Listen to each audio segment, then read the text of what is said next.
Alô, galera goiana, alô, galera esmeraldina, aquele abraço, sejam bem-vindos ao Futebol 62, o jornalismo esportivo do século XXI.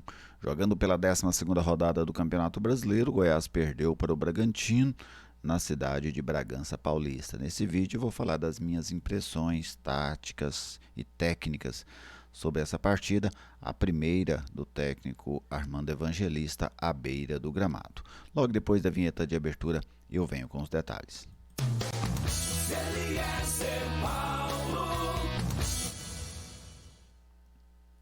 Estou aqui no Futebol 62 e com alegria recebo a sua visita. Seja bem-vindo ao canal. É uma satisfação contar com a sua audiência. Se você ainda não é inscrito, eu te convido a se inscrever. Ajude a gente a fortalecer essa plataforma que é totalmente dedicada ao futebol goiano.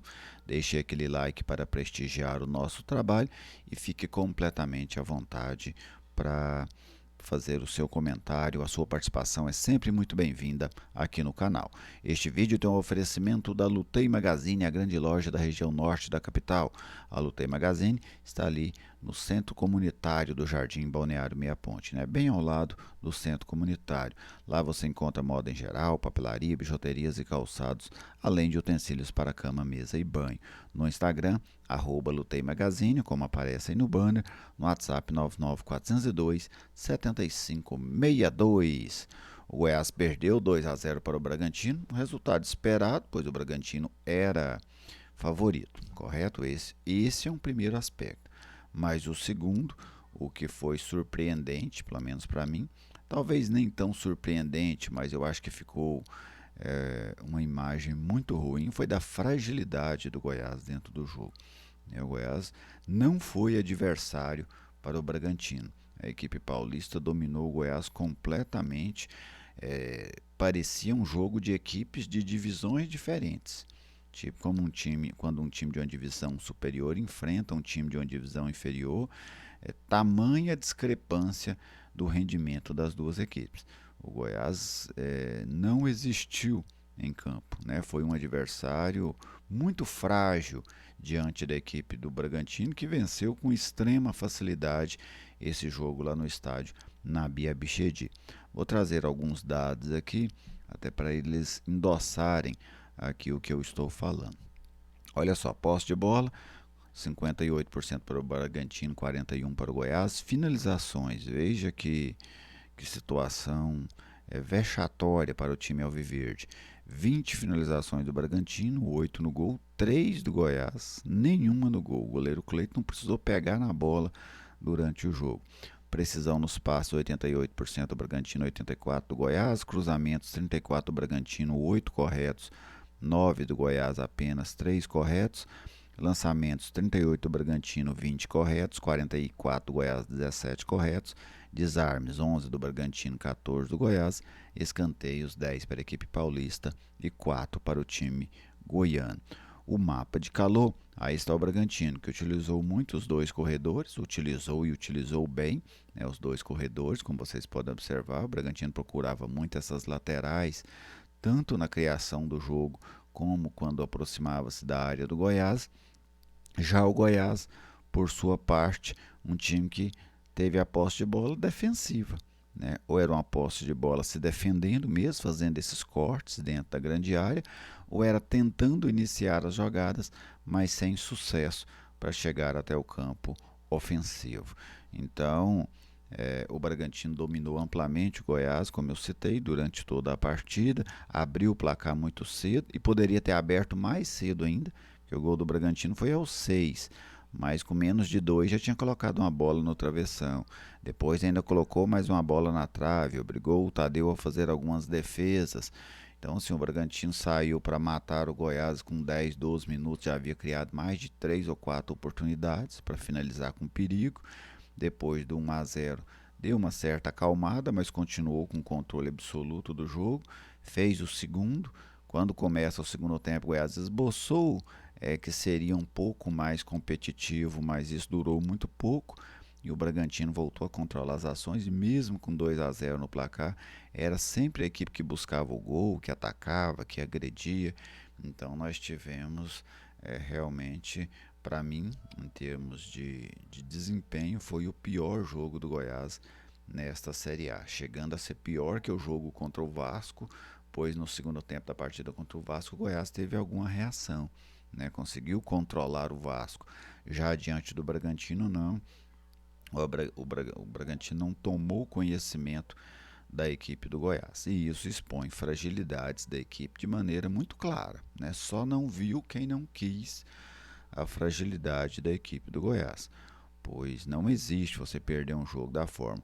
Eu sei que alguns na defesa, que eu já conheço, né, os argumentos vão citar o Flamengo. Ah, o Flamengo foi lá em Bragança, tomou de 4 e o Bragantino foi soberano. Isso é verdade. Eu assistia a grande parte desse jogo entre Bragantino e Flamengo, mas isso não muda em nada a atuação do Goiás, né? Não muda em nada a atuação fraca do Goiás.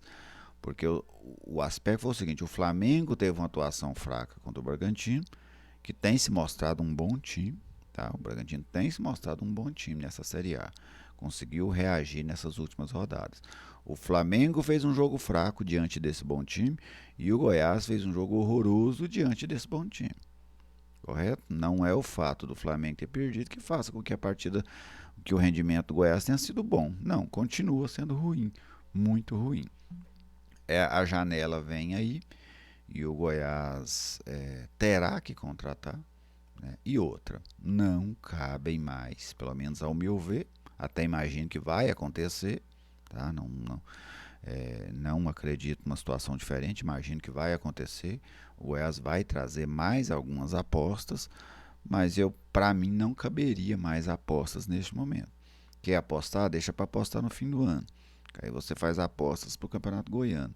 Agora apostas para um Campeonato Brasileiro, onde a equipe está dentro da zona do rebaixamento e demonstra nitidamente a sua fragilidade técnica em muitos jogos, eu penso que é um risco altíssimo. O Goiás hoje não tem como dizer que o Goiás não é um dos favoritos ao rebaixamento. Estas 4 equipes que estão na zona do rebaixamento, nenhuma delas está lá de maneira injusta. Nenhuma. Elas são as 4 piores equipes no campeonato. Não de, levou azar, poderia ter conquistado mais pontos. Os 4, não, ao meu ver, né? Você torcedor pode discordar de mim, mas ao meu ver, os 4 times que estão dentro da zona do rebaixamento, nenhum deles mereceria estar fora. Nenhum deles merecia estar fora, pois eles são até agora, né, porque o campeonato é até agora, os 4 piores times em rendimento, em qualidade de jogo do campeonato. O Armando Evangelista é, é muito cedo e seria cedo para um brasileiro também, tá? É muito cedo para o Armando Evangelista, mas se fosse para um brasileiro também seria muito cedo. Eu não sei se ele vai conseguir recuperar o Goiás, porque a dificuldade é imensa. Se você pegar matematicamente, o giro foi bom. O Goiás fez 2 jogos fora, trouxe 3 pontos. Para o campeonato que o Goiás disputa, que é o campeonato visando a 16ª colocação, é um rendimento bom. Você sai fora de casa, faz 50% de aproveitamento, é espetacular. O que me preocupa é o nível de desempenho, porque o Vasco teve contra o Goiás as mesmas chances que o Bragantino teve ontem. A diferença foi a qualidade para definir. O Vasco poderia ter definido o jogo no primeiro tempo, como o Bragantino definiu. Não definiu por incapacidade, teve aquele lance do gol anulado lá também, mas os 2 primeiros tempos do Goiás foram sofríveis nessas 2 partidas fora. A diferença é que contra o Vasco, o Goiás conseguiu vencer aí a primeira partida. Então, nesse campeonato de desesperados, né, e eu vejo esse campeonato ali ficando muito definido do Santos para baixo. Acho que do Cruzeiro para cima as equipes correm pouco risco, mas do Santos para baixo tem uma turma de desempenho muito fraco. Santos, Corinthians, Cuiabá, né? E os 4 que estão dentro da zona do rebaixamento, Bahia também, são equipes de desempenho muito fraco, né? Não é só pontuação fraca, a pontuação condiz ao desempenho dessas equipes. No jogo de ontem, para mim, no Goiás, não se salvou ninguém. O Tadeu foi razoável, mas de resto, nenhum jogador com um nível bom de rendimento. Tomou desvantagem nas duas laterais, ofensivamente não existiu, o meio-campo do Goiás foi engolido pelo meio-campo do Bragantino, então realmente foi uma partida desastrosa do Goiás, essa lá de Bragança. Penso que o Armando pode conseguir alguma evolução com esse time, mas eu tenho para mim que essa evolução dificilmente será suficiente para livrar o Goiás do rebaixamento. Então, nessa janela, o Goiás terá que atuar de uma maneira muito assertiva, né? Vai ter que conseguir trazer alguns jogadores que consigam de fato mudar a cara e dar mais capacidade técnica a essa equipe, pois ela, como eu citei há pouco, é sem dúvida, uma das favoritas ao cair para a Série B do Campeonato Brasileiro. Você, torcedor, fique à vontade para fazer aí sua explanação, para falar do seu sentimento em relação a este Bragantino 2, Goiás 0. Muito obrigado a todos pela audiência. Reforço o convite para você que não é inscrito se inscrever. Deixe o seu comentário que eu quero saber o que você pensa. Até mais.